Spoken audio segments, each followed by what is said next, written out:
Ouvir imagens com Gisele Beigelman. Professora, já voltou a visitar exposições? Eu tomei coragem e fui visitar a exposição da fotógrafa chilena Paz Errázuriz, no Instituto Moreira Salles, e a mostra é realmente imperdível. Ela é uma fotógrafa que teve uma atuação marcante durante a ditadura do Pinochet e tem seu foco centrado nos corpos marginalizados pela sociedade, como travestis, internos de hospitais psiquiátricos. E eu confesso, Leila, que eu estranhei muito a visita nesse contexto de novo normal em que nós estamos vivendo. Só se pode visitar a exposição com hora marcada, usando máscaras, o espaço é super controlado e muito mais vazio. Tem mais lugar para aquela flanerie adorável das exposições, com as pessoas lotando os cafés, as livrarias. É um ambiente super seguro, atendendo a todos os protocolos, e isso é corretíssimo. Se por um lado isso quebra o jejum das artes, por outro mostra que a pandemia ainda está entre nós e que precisamos seguir atentos e nos cuidando muito. E o cinema? Como está lidando com a falta da sala escura? No que diz respeito ao cinema, é realmente muito difícil lidar com essa ausência da multidão, da fila, da sala cheia, do escurinho cinematográfico, mas os festivais de cinema têm sido muito ágeis em oferecer conteúdo de qualidade pela internet. Até o dia 4 está em cartaz a Mostra Internacional de Cinema, com um cardápio online para matar a fome de qualquer cinéfilo. Eu indico o badalado filme do não menos badalado artista Ai Weiwei, o filme Coronation, e um filme brasileiro inédito do artista e cineasta César Meneghetti.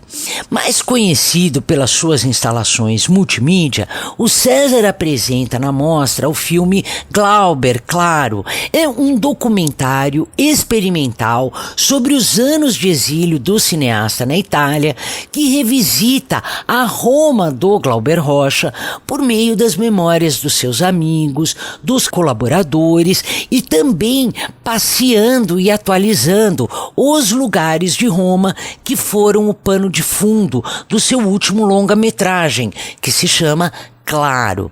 Dessa forma, o filme investiga a experiência do Glauber Rocha e de toda uma geração dos anos 70, abordando temas como o cinema underground, a militância política, o novo cinema e as utopias revolucionárias daquele momento.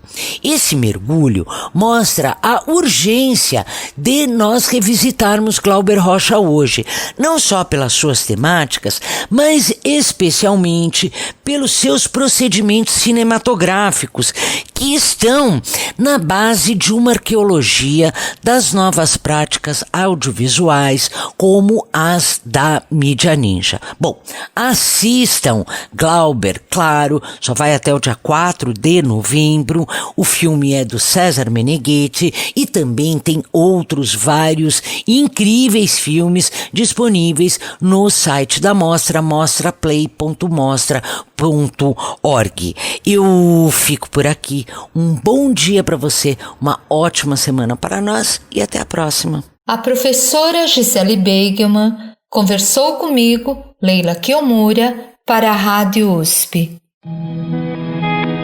Ouvir imagens com Gisele Beigelman.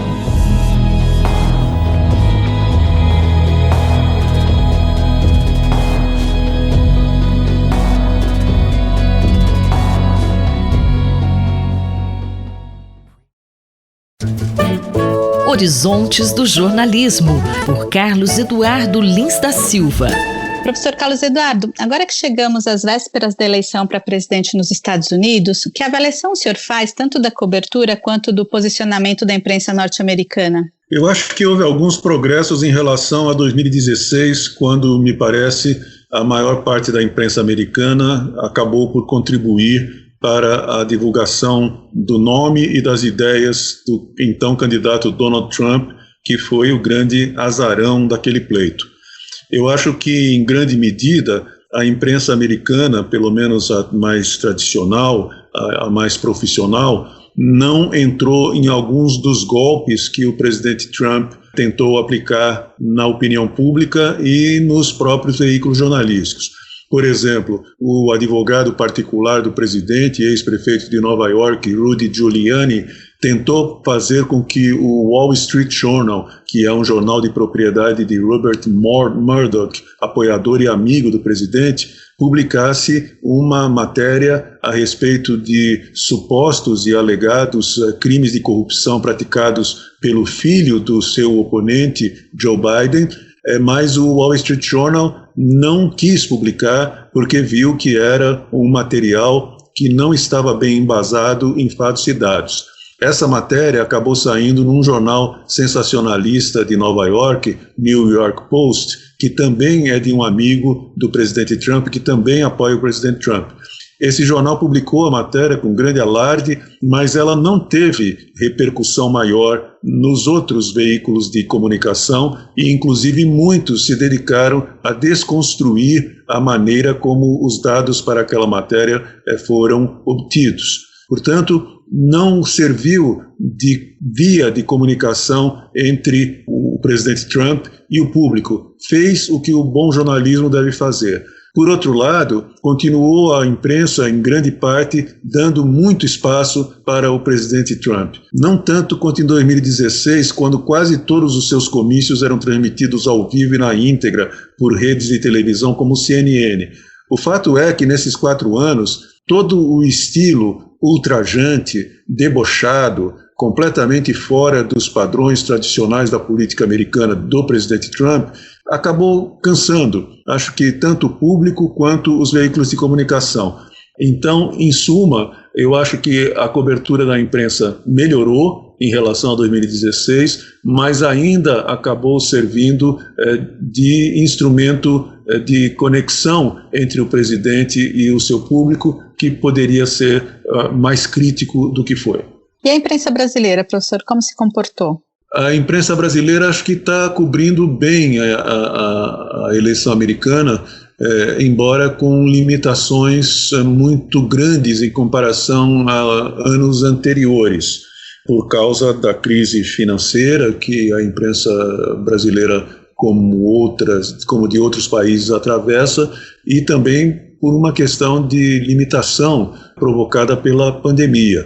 Então você tem uma impossibilidade de viagens com a mesma frequência com que se fazia no passado, você tem uma série de obstáculos que têm que ser vencidos, adicionais aos comuns de uma cobertura em outro país, como os Estados Unidos. Mas eu acho que tem havido um esforço positivo para mostrar para o público brasileiro quais são as características muito peculiares de uma eleição americana. Por exemplo, é muito difícil para um cidadão brasileiro, e é difícil até para um cidadão americano, entender a complexidade do processo do colégio eleitoral, que é quem faz a escolha do presidente dos Estados Unidos. A maioria absoluta das pessoas no Brasil não sabe que a eleição americana é uma eleição indireta, em que lá não vale a regra do uma pessoa, um voto. Então eu acho que esse esforço de didatismo é muito importante e eu acho que tem se tentado fazer isso na imprensa brasileira, ao menos os veículos que eu acompanho, que são os mais tradicionais. O jornalista e professor Carlos Eduardo Lins da Silva, colunista da Rádio USP, conversou comigo, Márcia Blasques. Horizontes do Jornalismo, por Carlos Eduardo Lins da Silva.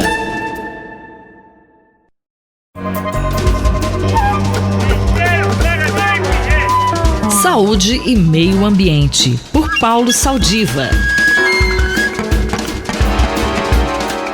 Bom dia, professor Saldiva. Durante os primeiros meses da pandemia, tivemos uma queda nos níveis de poluição nas cidades, em função do menor número de carros circulando. Ainda não voltamos à normalidade, mas é possível pensar num reordenamento urbano mais sustentável? Alô, Cinderela, olá, ouvintes da Rádio USP. Eu volto aqui para falar um pouco sobre meio ambiente e saúde humana. Bom, durante a pandemia nós tivemos uma redução da frota de veículos circulantes, pelo menos no início, nos primeiros meses. E isso se traduziu por uma redução substancial da poluição veicular. Essa queda dos níveis de poluição mostram que é possível, então, a partir do reordenamento do transporte, o uso de veículos de transporte de massa de baixa emissão e também, diminuindo a demanda de mobilidade para realizar tarefas, como no caso dos home office, é possível vencer a poluição do ar e transformá-la num tema já menor, que é a nossa esperança. Ainda estamos longe de atingirmos isso nas maiores capitais brasileiras, onde os níveis de poluição estão significativamente maiores do que os preconizados pelo padrão de maior segurança da Organização Mundial de Saúde. Por exemplo, São Paulo ele tem um nível de material particulado fino, aquela fuligem que penetra lá dentro do pulmão, média anual, esse nível médio, ele é mais que o dobro do que seria o desejável no padrão de maior qualidade. Talvez isso não seja atingível, mas nós devíamos chegar mais perto. Professor, o que significa isso? Por exemplo, vários estudos, e eu estou me referindo agora a um artigo publicado esse mês na revista Environmental Health Perspectives, que confirma, por exemplo, a conclusão de que esta pequena dose a mais, essa fuligem que inalamos nas ruas, aumenta o nosso risco de termos câncer de pulmão substancialmente. É lógico que é muito menos que o cigarro, mas é um risco que nós não temos escolha. Por exemplo, esses 10 microgramas por metro cúbico, que é o que estamos acima do padrão, um pouquinho mais, se traduzem num risco de aumento da nossa taxa de câncer de pulmão em 10%. É como se fumássemos poucos cigarros por dia. E quanto mais ficamos na rua, mais exposição temos a um agente pelo qual não temos escolha, ao contrário do cigarro, que podemos acender ou apagar dependendo de nossa vontade individual. Para reduzir a poluição, para reduzirmos esse cigarro ambiental, nós dependemos de políticas públicas, de um reordenamento urbano e, da adoção de novas tecnologias e combustíveis mais limpos. Bom, é o que eu tinha para colocar hoje, quando estamos na iminência de uma eleição municipal, onde trocaremos o parlamento, a Câmara Municipal e o prefeito. Tomara que, além das questões minúsculas que têm dominado o debate, os novos prefeitos e novos parlamentos venham com propostas consistentes de um planejamento urbano mais sustentável e que vai acarretar para nós, habitantes das grandes cidades, mais saúde e mais qualidade de vida. É o que tinha para hoje e muito obrigado pela oportunidade. É um prazer estar com vocês sempre. Tudo de bom. Eu sou Cinderela Caldeira e conversei com o professor Paulo Saldiva para a Rádio USP. Voltamos na próxima semana. Saúde e Meio Ambiente, por Paulo Saldiva.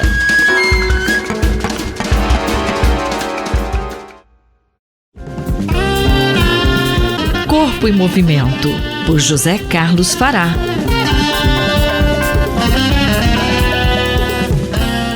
Embora o Outubro Rosa tenha acabado, um mês conhecido pelas campanhas de prevenção contra o câncer de mama, o professor Fará reforça a importância de se ter bons hábitos o ano todo para prevenir doenças, inclusive o câncer de mama.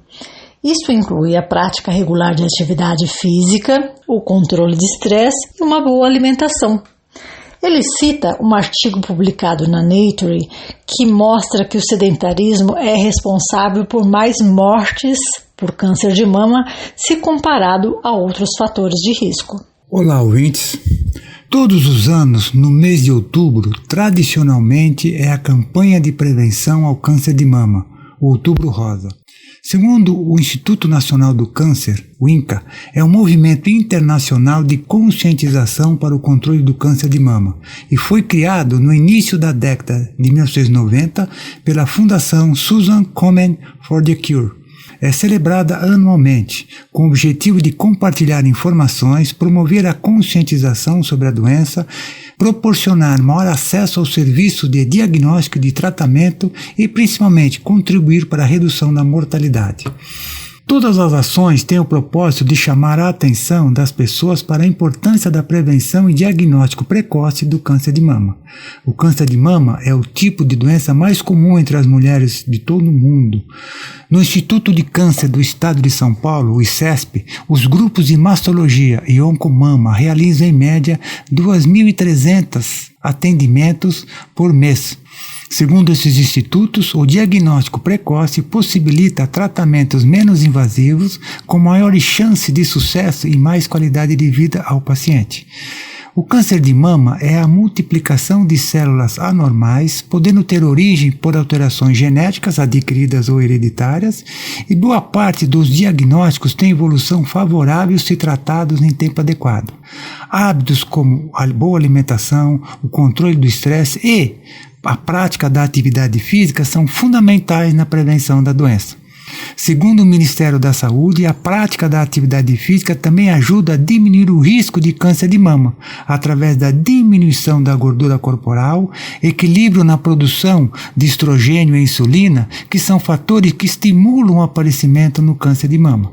Segundo o artigo da revista Nature, a inatividade física foi responsável por mais mortes, aproximadamente 12%, devido ao câncer de mama, se comparada a outros fatores de risco. Talvez uma simples caminhada poderia evitar o sofrimento e a morte prematura. Professor Fará, quais orientações daria para a população feminina? A atividade física pode ser realizada em qualquer idade por qualquer pessoa, como temos dito em todas as nossas colunas. No caso do câncer de mama, uma vez liberada pelo médico, qualquer atividade física pode ser realizada. Caminhar, correr, nadar, remar, musculação, danças e entre outras, sempre sob sua orientação. Todas têm impacto benéfico tanto na prevenção como no tratamento do câncer de mama e alguns outros cânceres. Em relação aos programas, cito o Remama, projeto para a reabilitação de mulheres com câncer de mama, realizado em parceria com o Instituto do Câncer de São Paulo, o ICESP, a Escola de Educação Física da USP e o Centro de Prática Esportiva da USP, que estimula a prática do remo na canoagem, realizado na Raia Olímpica. Existem outros similares em todo o Brasil, que qualquer consulta nesses sites, as pessoas vão ter orientações. Este é José Carlos Fará, falou comigo, Ivanir Ferreira, para a Rádio USP. Anote aí, se você tiver alguma dúvida ou queira mandar alguma sugestão para essa coluna, envie um e-mail para ouvinte@usp.br, aos cuidados do professor Fará. Corpo em Movimento, por José Carlos Fará.